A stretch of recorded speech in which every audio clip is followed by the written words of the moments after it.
Alors bonjour et bienvenue à une petite capsule de récupération pour un peu réviser avec toi les différentes classes de mots avant de faire l'examen sur les savoirs essentiels de français de la semaine prochaine. Donc je commence avec le nom qui est le noyau du groupe du nom. Donc le nom, tu te rappelles qu'on peut le trouver dans une phrase parce qu'il y a souvent un déterminant qui est placé devant et c'est lui le mot le plus important du groupe du nom. Il peut être commun, donc pour désigner des personnes, des choses, des animaux ou des lieux, ou il peut aussi être propre. À ce moment-là, il prend une lettre majuscule et il désigne le nom d'une personne, le nom d'un endroit, le nom d'un musée, par exemple, d'une ville ou d'un pays. D'ailleurs, à ce sujet-là, porte une attention particulière à tes lettres majuscules dans les dictées et évaluations de production écrite. Il y en a souvent qui les oublient, que ce soit au début des phrases ou bien pour les noms qui désignent des personnes ou des lieux, par exemple. Deuxième classe de mots que je vois avec toi. Deuxième classe de mots que je vois avec toi, c'est le déterminant. Donc, le déterminant, comme je l'ai dit précédemment, c'est le tout petit mot qui est souvent placé devant un nom ou bien un adjectif. Et il reçoit le genre et le nombre du nom qu'il va accompagner. Donc, par exemple, s'il accompagne un nom qui est masculin singulier, ben, on va l'écrire le déterminant au masculin singulier. Il y en a plusieurs sortes. Celui que tu connais davantage, c'est le déterminant article, qui peut être soit défini comme le, la, les, ou indéfini, quand on ne sait pas trop de quel on parle, donc comme un, une ou des. C'est vraiment celui qu'on travaille le plus. Tu connais bien aussi les déterminants possessifs, donc ceux qui marquent la propriété, comme mon, ton, son, ma, ta, sa, mes, tes, ses, notre, votre, leur et nos, vos, leurs. Il y a les déterminants démonstratifs, donc qui servent à décrire davantage de quelle chose ou personne ou fait on parle, qui sont ce, cet, cet et cette, ainsi qu'au pluriel le ces. Il y a les déterminants numéraux qui incluent vraiment tous les nombres, ainsi que le 1 et le 1 peut se retrouver là aussi si on parle vraiment de quantité. Et ensuite, il y a les déterminants indéfinis, donc qui sont plus autres, comme les aucun, tout, quel, aucune, plusieurs, donc les autres déterminants si l'on veut. Au niveau de l'adjectif, l'adjectif, c'est un mot qui est variable, donc qui prend le même genre et le même nombre que le nom qui l'accompagne et qui va venir te préciser comment est le nom, donc comment est la chose, comment est la personne, comment est l'animal. Par exemple, la petite fille gentille marche dans la rue. Ben, tu as deux adjectifs dans cette phrase-là qui seraient petite et gentille. Et l'adjectif prend toujours le même genre et le même nom que le même genre et le même nombre, que le nom qui l'accompagne.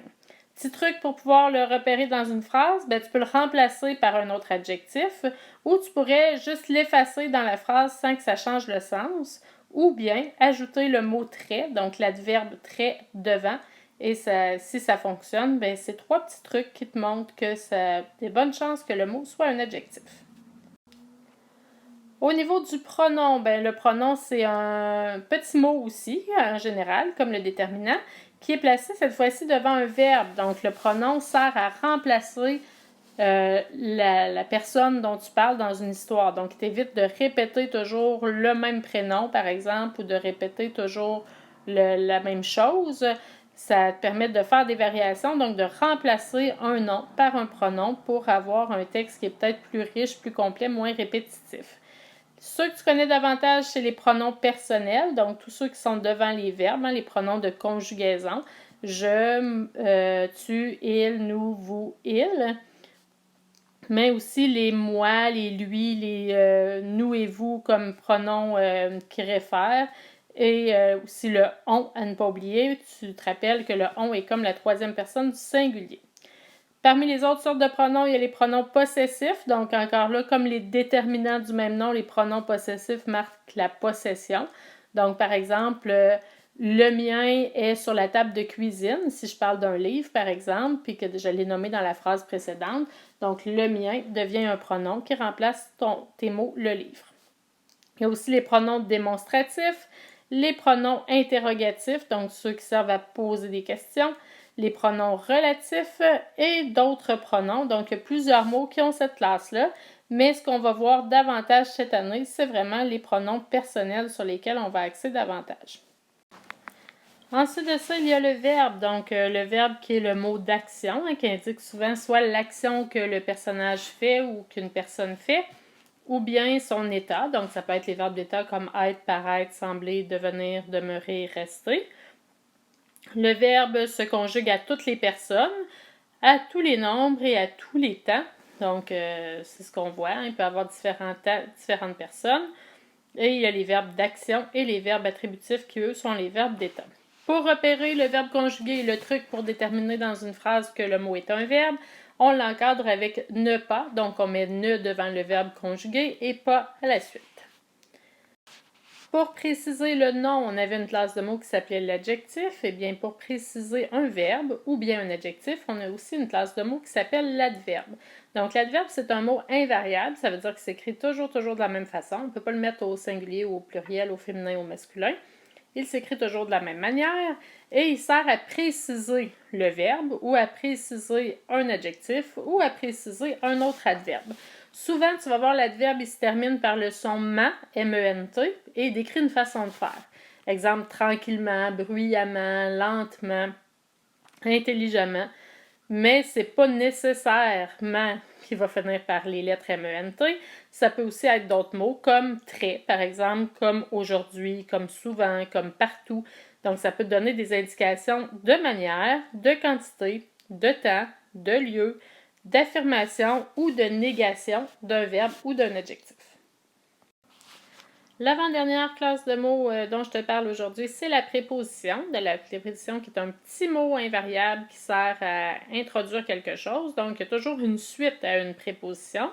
Les principales que tu vas rencontrer, c'est à avec un accent grave, de, pour et sans. Mais il y en a aussi d'autres, donc comme chez, malgré, depuis, ceux que tu peux voir sur la liste et aussi celles qu'on a travaillées en classe.